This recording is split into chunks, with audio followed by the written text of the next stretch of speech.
Bonjour à tous. Aujourd'hui, nous allons voir le module 6. L'énergie est la propriété permettant à un système d'effectuer un travail sur son environnement. Dans ce module, nous nous concentrerons sur l'application de l'équation d'énergie de mécanique des fluides. Ici aussi, nous nous baserons sur le théorème de transport de Reynolds. À partir de ce point, et en appliquant quelques simplifications, nous arriverons à l'équation d'énergie. L'équation d'énergie donne le bilan énergétique pour un volume de contrôle CV. Ensuite, avec l'aide de quelques exemples, nous apprendrons à l'appliquer à des problèmes de la vie courante. Nous présenterons également les équations de puissance pour les pompes et les turbines. Ces équations seront importantes dans le choix de turbomachines.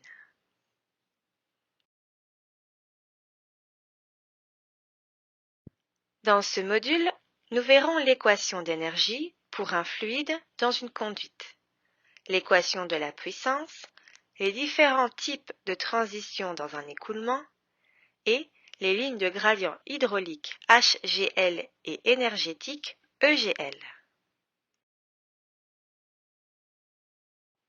Commençons par quelques petits rappels.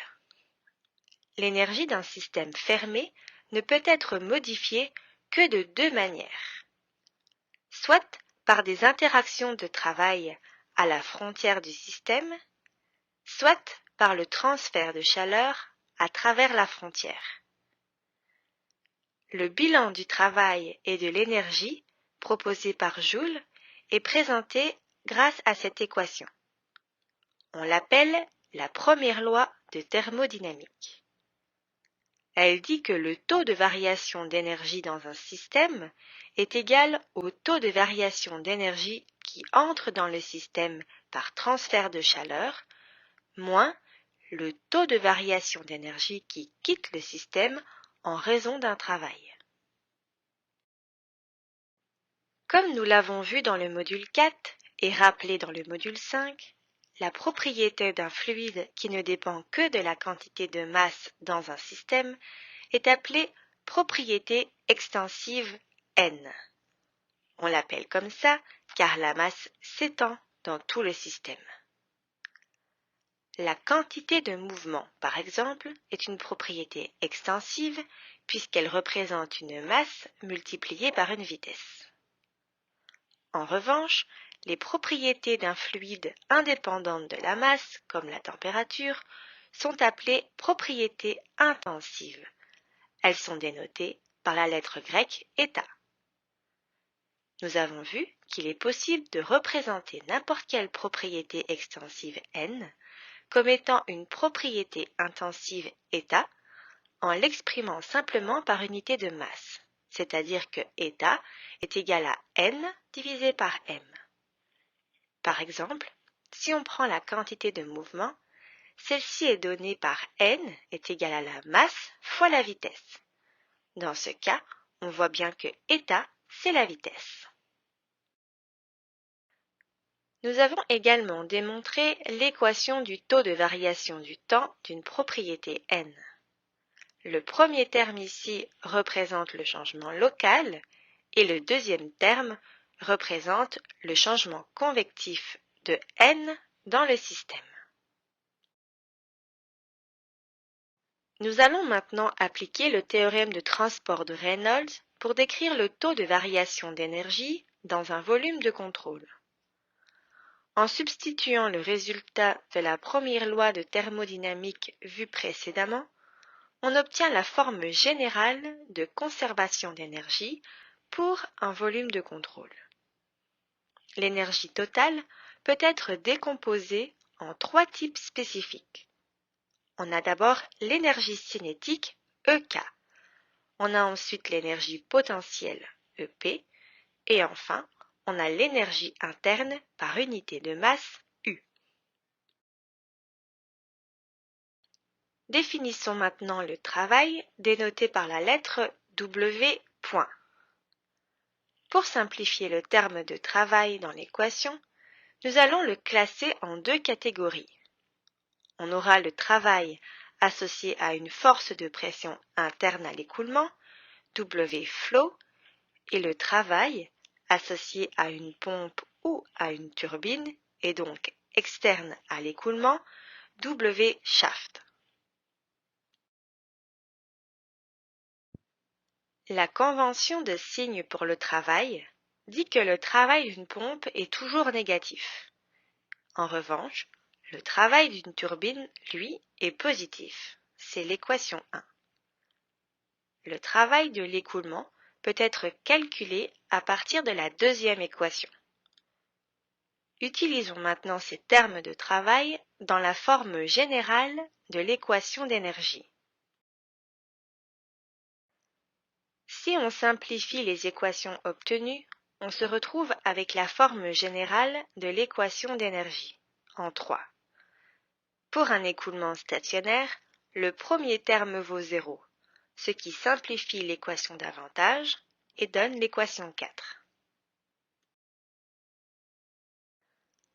En résolvant l'intégration et en remplaçant les termes de travail par ce que nous avons défini précédemment, on obtient la forme finale de l'équation d'énergie présentée en 5.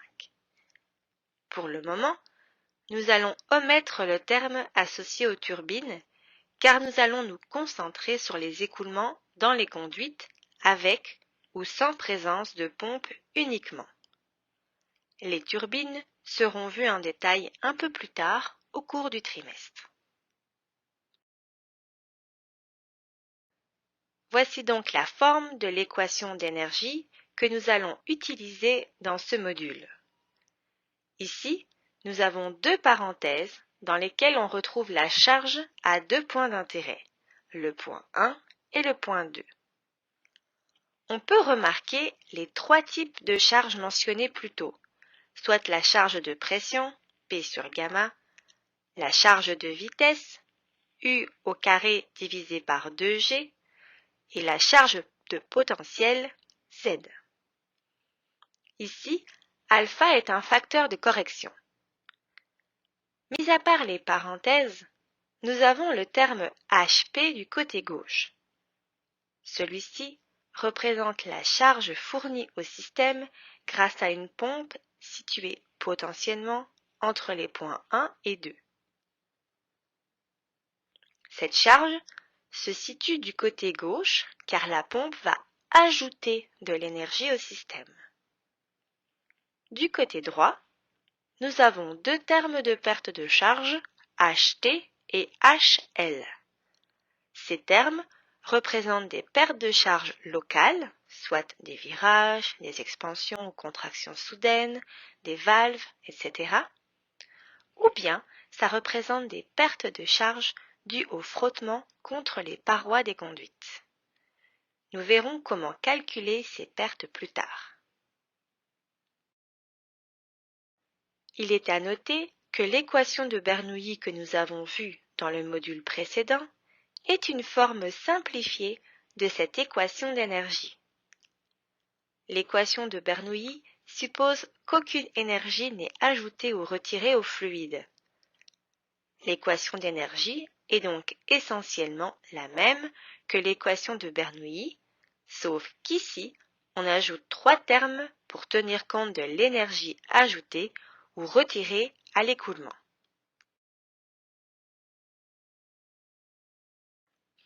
Comme on peut le voir sur le schéma du haut, la vitesse peut varier sur la section transversale. Afin de tenir compte de cette variation de vitesse dans l'écoulement, un terme alpha est ajouté. Il figurait dans l'équation d'énergie. On appelle ce terme le coefficient de correction d'énergie cinétique. Le facteur de correction d'énergie cinétique donne la relation entre l'énergie cinétique de la vitesse moyenne et l'énergie cinétique réelle. Par exemple, sur la figure de gauche, la distribution de la vitesse varie de manière significative dans le tuyau. Pour le calcul d'énergie dans la section, les valeurs de ces points doivent être prises en compte. l'utilisation d'une valeur moyenne pour la vitesse peut conduire à une erreur d'estimation d'énergie. Pour réduire cette erreur, on utilise le coefficient alpha. À droite, la distribution des vitesses est proche de la constante.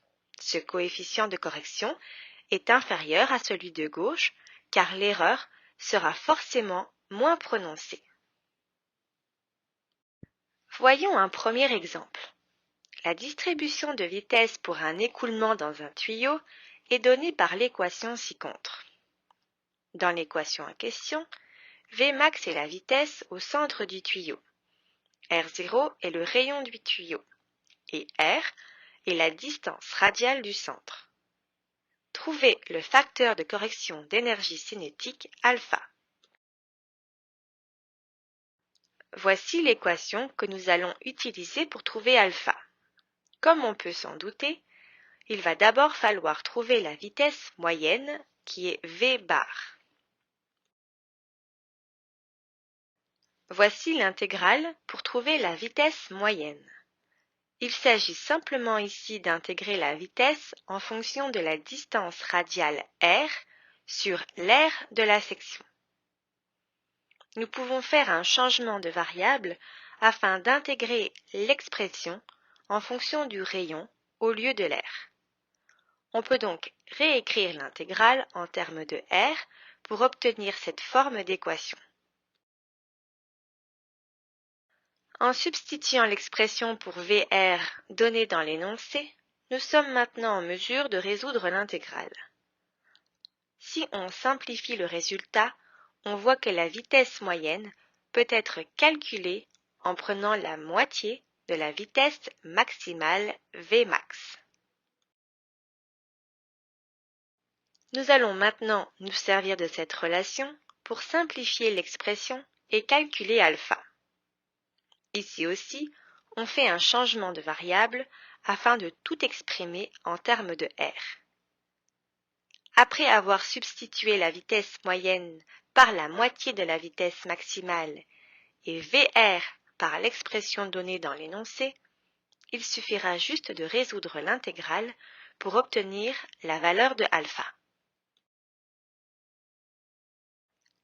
Après de nombreuses simplifications, on obtient un alpha de 2. Comme nous l'avons vu, l'équation énergétique décrit un bilan énergétique pour un certain volume de contrôle. Les entrées d'énergie sont équilibrées par les sorties.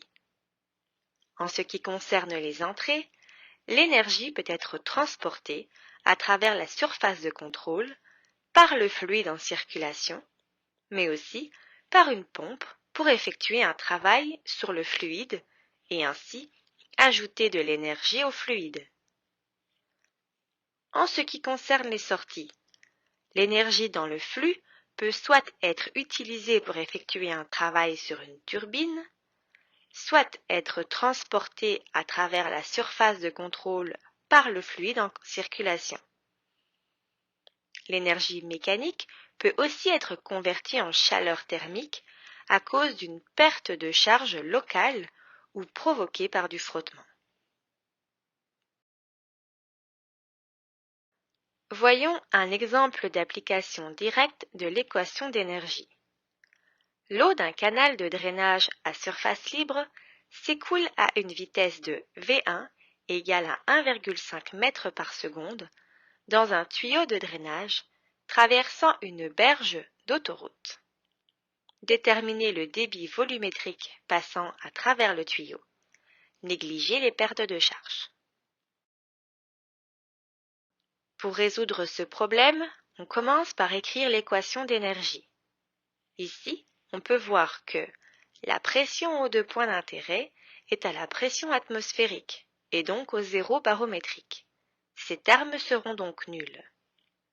Il n'y a aucune pompe dans le système. Le terme HP vaudra 0. On peut aussi négliger les pertes de charge et donc les termes HT et HL seront eux également nuls. Il ne reste donc plus que deux termes d'énergie potentielle et deux termes de vitesse. Ici, on va prendre notre point de référence au niveau du point 2. Cela veut dire que l'élévation au point 1, Z1, sera de 2,5 mètres et celle du point 2, Z2, sera de 0. Aucune précision n'a été faite sur la valeur de alpha. On va par conséquent assumer que alpha vaut 1. La vitesse au point 1 est donnée, soit 1,5 mètres par seconde. En substituant les valeurs connues, il ne nous reste plus qu'à calculer la vitesse au point 2. On trouve une vitesse de 7,16 mètres par seconde. On va maintenant pouvoir trouver le débit traversant le tuyau de drainage en multipliant la vitesse par l'aire de la section. Ici, on sait que le diamètre est de 900 mm.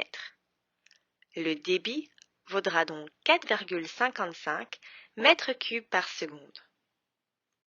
Voyons un autre exemple. Une conduite horizontale transporte de l'eau à 10 degrés, provenant d'un réservoir, comme montré sur la figure. La perte de charge dans la conduite est donnée par l'équation ici, où L est la longueur de la conduite, U la vitesse moyenne de l'eau dans la conduite et D le diamètre de la conduite. Si la conduite a un diamètre de 20 cm et que le débit d'eau dans la conduite est de 0,06 m3 par seconde, quelle est la pression dans la conduite à 200 mètres du réservoir? Assumez un alpha de 2 égale à 1. Reprenons le schéma et ajoutons-lui les informations pertinentes. Écrivons ensuite l'équation d'énergie entre les points 1 à la surface du réservoir et le point 2, 2000 mètres plus loin dans le tuyau. Une fois écrite, on constate ici aussi que plusieurs termes sont nuls. La pression et la vitesse au sommet du réservoir seront négligeables, donc nulles. Il n'y a pas de pompe dans le système, HP vaut 0. De plus, dans ce système, on a seulement des pertes dues à la friction, et donc les pertes locales, HT, peuvent aussi être négligées. Il nous faut calculer la vitesse au point 2. C'est assez facile car on connaît le débit et le diamètre de la section. On trouve une vitesse de 1,91 mètres par seconde. Une fois cette vitesse connue, on peut maintenant calculer les pertes de charge dues au frottement. En appliquant l'équation donnée pour les pertes de charge, on obtient une valeur de 37,2 mètres de perte après 2000 mètres dans la conduite. La dernière étape consiste à trouver la pression au point 2. C'est notre seul inconnu dans l'équation d'énergie. En l'isolant, on trouve une pression de 418 kPa.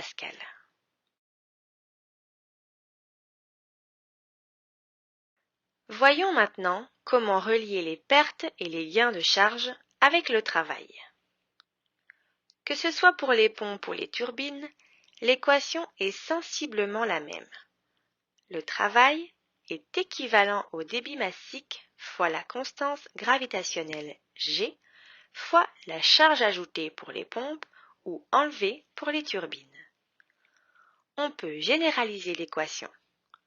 La puissance, généralement exprimée en watts, sera donc donnée par M point fois G fois H. Lorsqu'on a une pompe ou une turbine dans le système, on aura toujours une certaine perte d'énergie, car ce type d'équipement n'est jamais parfait. Puisque le but principal des pompes et des turbines est différent, leur efficacité propre sera calculée de manière opposée. Néanmoins, l'idée demeure toujours la même.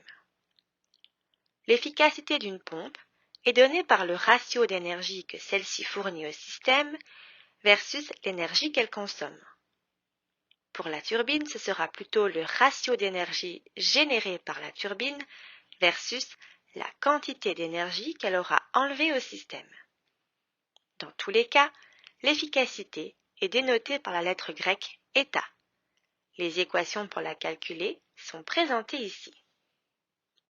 Voyons un exemple.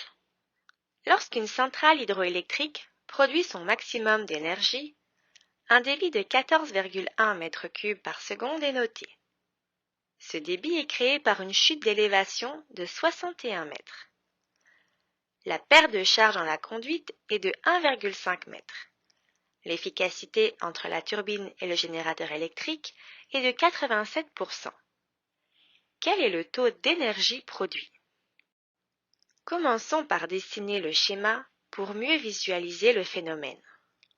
Ici, on a un écoulement qui part du bassin 1 et qui se dirige vers la turbine au point 2 afin de lui fournir de l'énergie. On écrit ensuite l'équation d'énergie. Puisqu'il s'agit de deux bassins, les pressions et les vitesses aux deux points, soit 1 et 2, sont nulles. En outre, nous n'avons pas de pompe et donc HP vaut 0. Il ne reste donc que les termes d'élévation, de perte de charge et de perte due à l'absorption d'énergie par la turbine. En isolant HT, soit la charge fournie à la turbine, on trouve une charge de 59,5 mètres. On peut tout de suite transformer cela en puissance fournie à la turbine.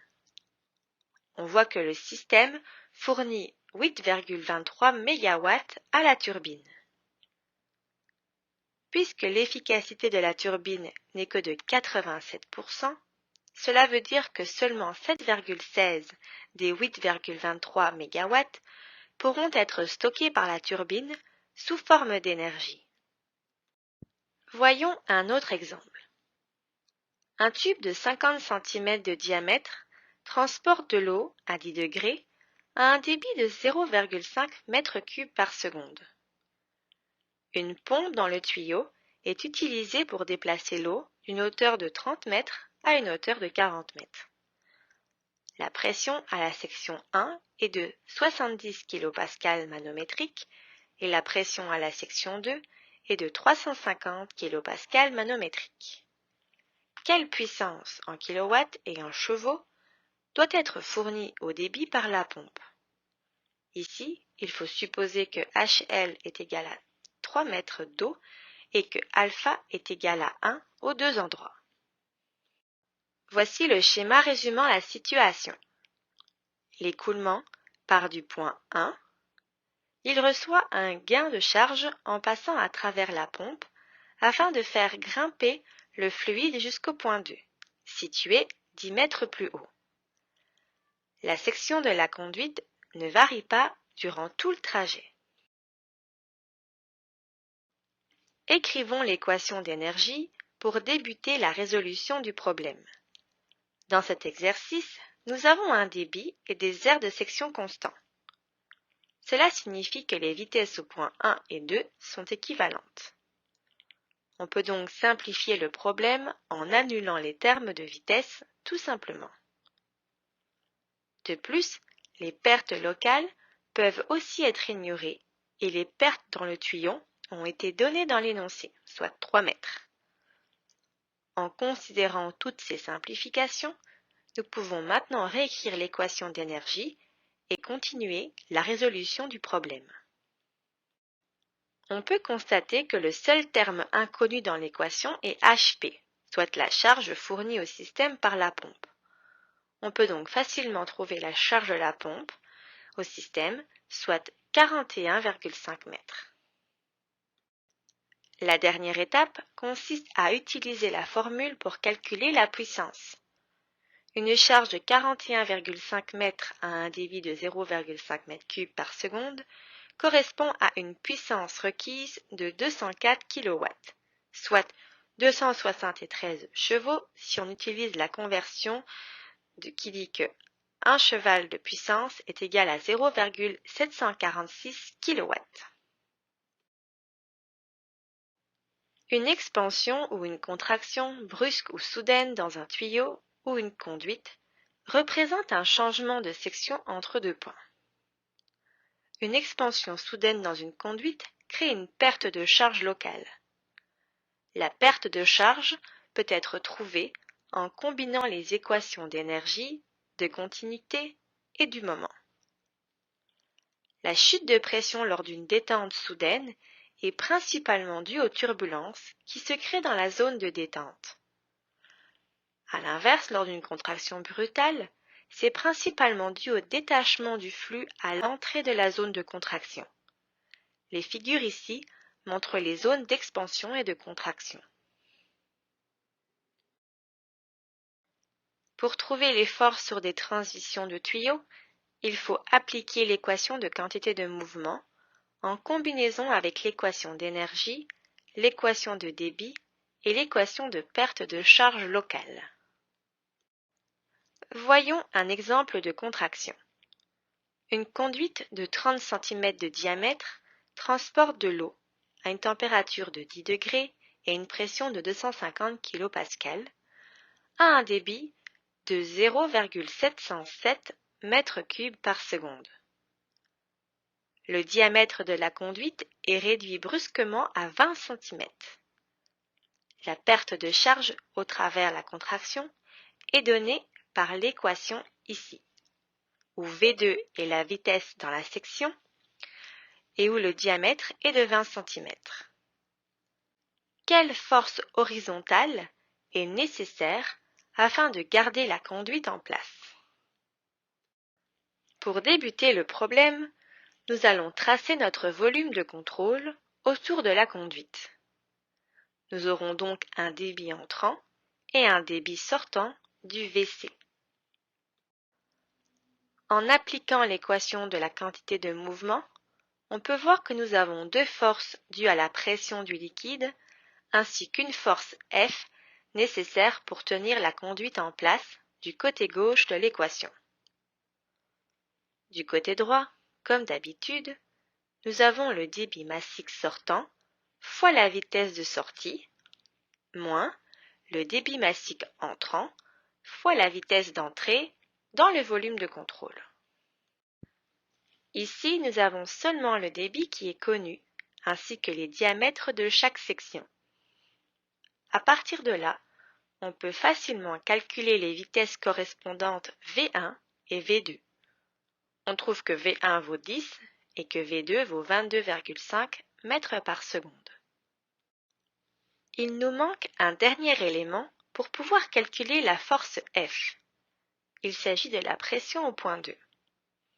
Pour le trouver, nous allons appliquer l'équation d'énergie entre les deux sections.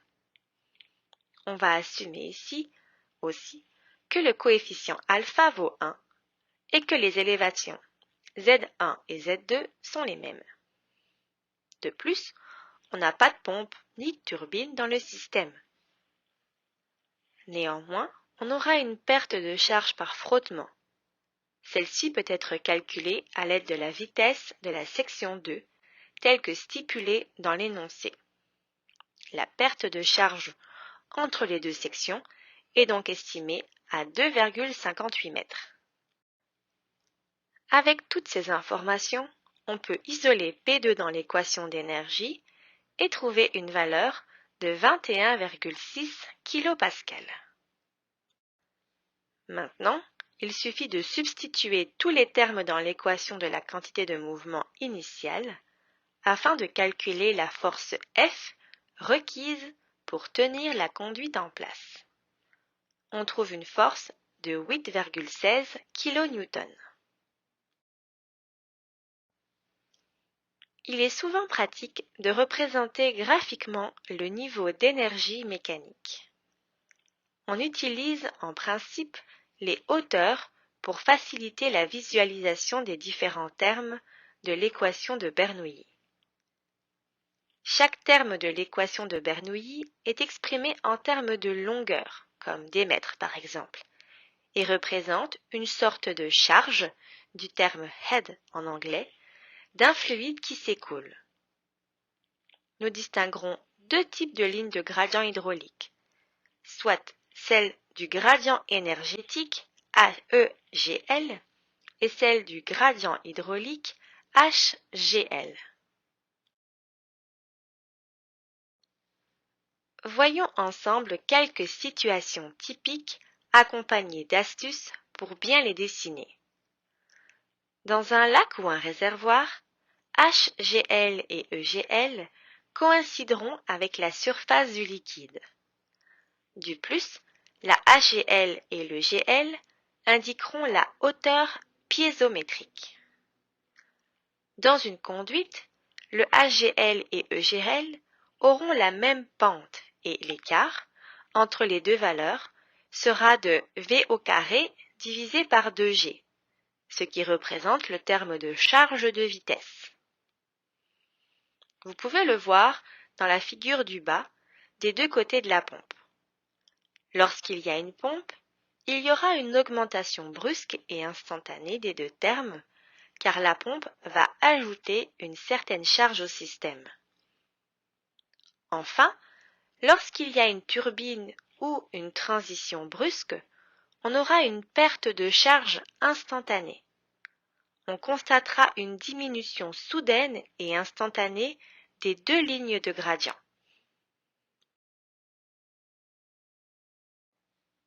Pour un écoulement, l'EGL et la HGL seront parallèles. Leur pente correspondra à la perte de charge par unité de longueur provoquée par le frottement. Évidemment, les lignes de gradient diminueront dans le sens de l'écoulement car les pertes dues au frottement causent une diminution de la charge totale. Voici un exemple d'ajustement de l'EGL et de la HGL pour une contraction graduelle. Avant la contraction, la distance entre les deux termes est moins grande car la vitesse est plus petite dans la conduite large. Une fois dans la conduite plus étroite, le terme de vitesse devient plus important. Par conséquent, la distance entre EGL et HGL devient plus importante également. Notez ici qu'il y a une chute instantanée des deux gradients lorsqu'ils arrivent au réservoir du bas. En effet, à l'entrée du réservoir, la vitesse devient instantanément égale à 0, ou du moins elle devient négligeable. Et donc, les deux lignes de gradient redeviennent équivalentes à la charge piézométrique au niveau du sommet du réservoir en question. Voici d'autres exemples que vous pourriez rencontrer dans vos exercices. Prenez le temps de bien les analyser pour comprendre les mécanismes et les subtilités des lignes de gradient. Voyons un exemple. Une pompe transporte de l'eau d'un réservoir où la surface est à une élévation de 160 mètres et force l'eau au travers d'une conduite de 1500 mètres ayant un diamètre de 0,3 m. La conduite déverse l'eau dans un autre réservoir où la surface de l'eau est à une élévation de 190 mètres. Le débit est de 0,20 m3 par seconde et les pertes de charge dans la conduite sont données par l'équation ici. Déterminer la charge induite à la pompe et la puissance transmise à l'écoulement et destiner HGL et EGL. Assumez que la conduite est horizontale et située à une élévation de 155 mètres. Comme toujours, on commence par schématiser le problème afin de mieux visualiser comment le résoudre. Ici, nous avons un écoulement entre deux réservoirs ouverts à l'atmosphère. Nous allons commencer la résolution du problème en écrivant l'équation d'énergie pour voir quelle simplification nous pouvons faire. Voici ce que donne l'équation d'énergie. Puisque les deux réservoirs sont ouverts à l'atmosphère et qu'on considère les points 1 et 2 comme étant à la surface des réservoirs, les pressions peuvent être considérées comme nulles. De plus, la vitesse de l'écoulement dans un réservoir est nulle, négligeable. Donc nous aurons U1 et U2 qui vaudront aussi 0. Attention ici, car nous allons devoir calculer la vitesse dans la conduite. Nous en aurons besoin pour trouver les pertes de charge, puisque celles-ci dépendent de la vitesse dans la conduite, telle que précisée dans l'énoncé. La dernière simplification que nous pouvons faire est d'éliminer le terme de perte de charge locale.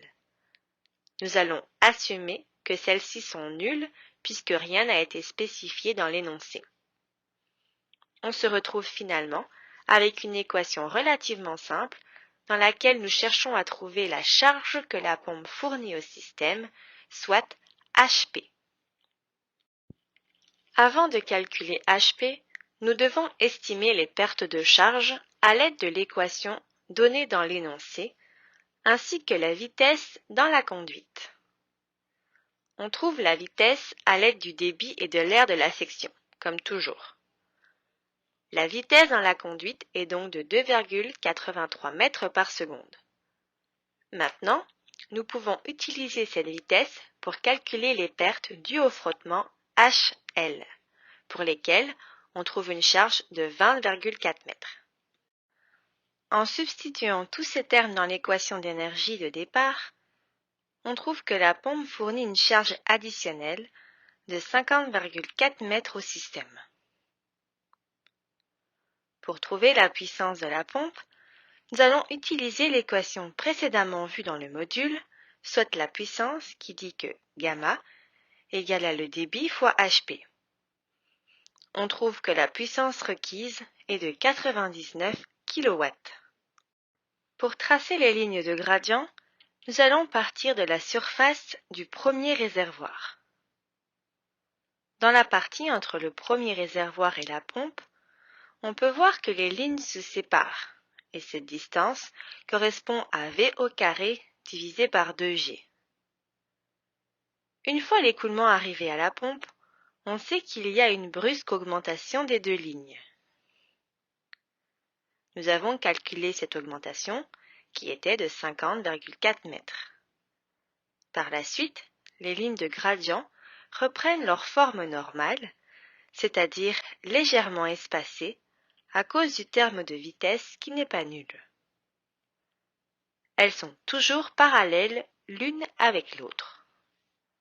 Finalement, nous arrivons au deuxième réservoir où les deux lignes retournent à la même charge puisque la vitesse redevient nulle à la surface d'un réservoir. Voyons un autre exemple. De l'eau à 10 degrés s'écoule à un débit de 0,35 m3 par seconde. On suppose que HL est égal à 2 fois V au carré divisé par 2G du réservoir à la jauge, où V est la vitesse dans le tuyau de 30 cm. Quelle est la puissance que la pompe doit fournir? Supposez qu'alpha est égal à 1 pour tous les emplacements. Voici le schéma du problème. Nous allons à nouveau utiliser l'équation d'énergie. Cette fois, nous allons placer le point 1 à la surface du réservoir et le point 2 à l'endroit du manomètre. Cela va nous permettre de trouver le terme de pression au point 2. Nous allons commencer par chercher la vitesse à l'aide du débit et du diamètre de la conduite. On trouve une vitesse de 4,95 mètres par seconde, ce qui correspond à une charge cinétique de 1,25 mètres. Une fois remplacés tous les termes connus dans l'équation d'énergie, nous pouvons facilement isoler le terme HP, pour lequel on trouve une charge de 17,94 mètres. Afin de fournir cette charge, la puissance requise est obtenue à l'aide de l'équation de la puissance P est égal à Q fois gamma fois HP. On obtient une puissance de 61,6 kW. Voyons un autre exemple. Une perte de charge dans un tuyau est donnée par l'équation suivante, où L est la longueur du tuyau et D son diamètre. Supposez alpha égale à 1 à tous les emplacements. Déterminez le débit d'eau à travers ce système, dessinez HGL et EGL, localisez le point de pression maximale, le point de pression minimale et calculez les pressions maximales et minimales dans le système. Comme d'habitude, nous plaçons les points 1 et 2 aux extrémités de l'écoulement, c'est-à-dire à la surface du réservoir ainsi qu'à la sortie du tuyau. Commençons par écrire l'équation d'énergie entre ces deux points pour voir comment résoudre le problème. Pour le point 1, nous négligerons les termes de pression et de vitesse car nous sommes à surface libre dans le réservoir. Pour le point 2, la pression sera aussi nulle car le jet est exposé à la pression atmosphérique et donc au zéro manométrique.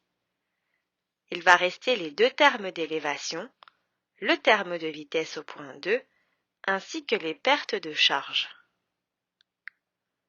Notez que nous avons un point très important ici. Les pertes de charge sont calculées tout au long de la conduite. Elles dépendent donc de la vitesse dans la conduite. Puisque les diamètres des tuyaux dans la conduite 60 cm et au point 2 sont de 30 cm sont différents, il sera important de faire cette distinction quand on va calculer le terme de perte de charge. Remarquez aussi ici que nous avons utilisé V2 pour la vitesse au point 2, mais que nous avons aussi la vitesse Vp qui représente la vitesse dans le tuyau.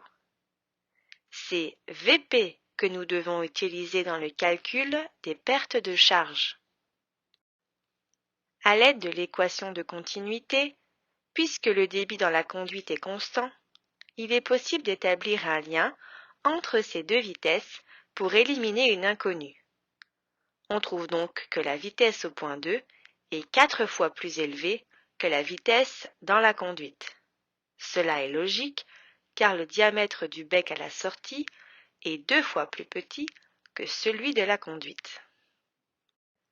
En substituant ces valeurs dans l'équation, on peut désormais trouver la vitesse Vp qui est de 7,045 mètres par seconde. On obtient ensuite le débit en multipliant cette vitesse par l'aire de la section correspondante. On trouve un débit de 1,99 m3 par seconde. Voici les lignes de gradient EGL et HGL. Nous pouvons voir que tout au long de la conduite, la distance entre les deux gradients est constante car la vitesse dans la conduite est la même jusqu'à la sortie. Une fois arrivé à la sortie, la vitesse augmente due à la contraction de la conduite et donc l'écart entre les gradients augmente également. Pour le point de pression minimale, il sera forcément situé à l'élévation maximale car la charge potentielle aura la plus grande contribution. On applique donc l'équation d'énergie entre le point 1 au sommet du réservoir et le point 2 au sommet de la conduite. En substituant tous les termes connus dans l'équation, incluant ceux calculés dans la partie A, on obtient une pression manométrique négative de 82,6 kPa. Cela signifie que la pression à cet endroit est inférieure à la pression atmosphérique de 101,3 kPa. Pour la pression maximale dans le tuyau, nous allons prendre le point le plus bas en termes d'élévation, soit juste avant le bec. Il est important de faire la distinction entre ce point et le point 2 de la partie A qui était à la sortie du jet. Faites attention. Ici, le point 2 est encore dans la conduite. Il est donc soumis à une pression additionnelle à la pression atmosphérique. En effectuant un calcul similaire au précédent, on trouve une pression manométrique de 373 kPa. Voyons un dernier exemple pour clôturer ce module. Lorsque la pompe de la figure suivante aspire 220 m3 par heure d'eau à 20 degrés d'un puits d'irrigation agricole, la perte de charge totale par frottement est de 5 mètres. Le flux s'écoule à travers une buse à l'atmosphère. Estimez la puissance de la pompe en kWh délivrée à l'eau. Pour débuter la solution, nous allons utiliser l'équation d'énergie entre les points 1 à la surface du réservoir et le point 2 à la sortie de la buse. On cherche à déterminer la vitesse du fluide à la sortie. La vitesse s'obtient à l'aide du débit et de l'air de la section. On obtient une vitesse de 31,12 mètres par seconde. On écrit ensuite l'équation d'énergie. On peut ignorer plusieurs termes, notamment les termes de pression, la vitesse et l'élévation au point 1, ainsi que les pertes de charge locale. On peut ignorer le terme Z1 car on met la référence d'élévation à cette hauteur. C'est une astuce courante pour simplifier un problème. On aurait pu néanmoins résoudre le problème si nous avions pris la référence à n'importe quelle autre hauteur et qu'on avait exprimé les termes Z en fonction de cette référence. En substituant les termes restants connus, on peut calculer la charge fournie par la pompe qui est de 56,4 mètres. Cette charge équivaut à une puissance de 37,7 kW, trouvée ici aussi à l'aide de l'équation de la puissance. Pour terminer ce module, faisons une petite parenthèse en lien avec les termes d'équation d'énergie. Les termes de pression, d'élévation et de vitesse sont des termes qui se produisent au point d'intérêt choisi. On les utilise lorsqu'on écrit l'équation entre deux points spécifiques le long d'un écoulement. En revanche, les termes en lien avec les pompes, les turbines et les pertes de charge sont liés aux phénomènes qui se produisent à l'intérieur du volume de contrôle, donc quelque part dans l'écoulement entre les deux points d'intérêt. Faites attention à bien faire cette distinction parce que ça sera important dans la suite du cours. Voici ce qui clôture le module de cette semaine. Bon travail et bonne semaine à tous.